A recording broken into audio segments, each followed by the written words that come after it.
home of the brave Catherine Applegate. Welcome to Minnesota. It's growing dark when I say goodbye to the cow, and we go back to the car to drive again.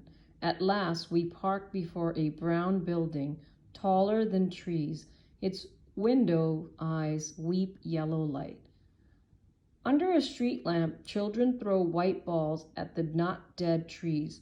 Snowballs, Dave explains. A smiling girl throws one of the balls at Dave's car. He shakes his head. Welcome to Minnesota, he says. We climb out of the car. The snowball girl's face is red, and her long brown hair is wet. Hi, she says, I'm Hannah. You the new kid? I'm not sure of the answer, so I make my shoulders go up and down. Catch, she says, and she throws a cold white ball to me. It falls apart in my hands. I follow Dave across the noisy snow. 2 times I slip and fall. 2 times I rise, pants wet, knees burning. Take it slow, buddy, Dave says. Tears trace my cheeks like tiny knives. I look away so Dave will not see my shame. How can I trust a place where even the ground plays tricks? Inside, we climb up many stairs. We walk down a long hall, passing door after door.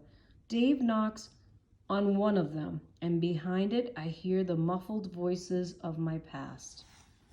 Much time has come and gone, but still I know the worn, gray voice of my mother's sister, Niatal.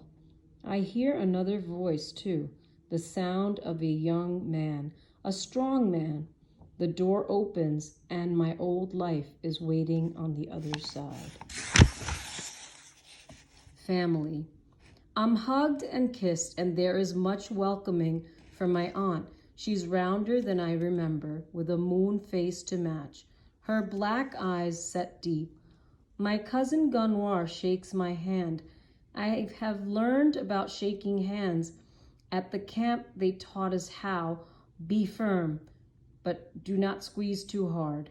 Still, when Gunwar grasps my hand, we are like 2 calves in the clouds, pretending we know how to fly. The man's voice belongs to Gunwar, and he has my father's height now. Though Gunwar is thin and reedy, where my father was sturdy with strength, his eyes are wary and smart. Always taking the measure of a person, 6 long scars line his forehead, the marks of manhood. I watch Gunwar and my brother receive in our village ceremony. How jealous I had been that day, too young for such an honor. I try hard not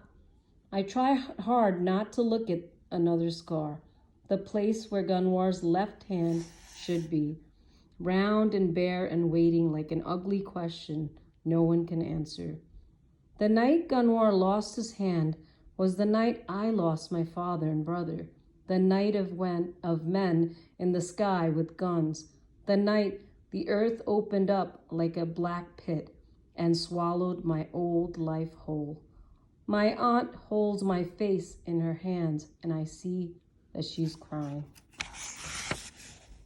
I know her to be a woman of many sorrows, carved down to a sharp stone by her luckless life.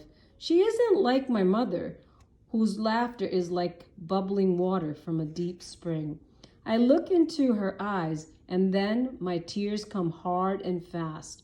Not for her, not for my cousin, not even for myself, but because when I look there, I see my mother's eyes looking back at me.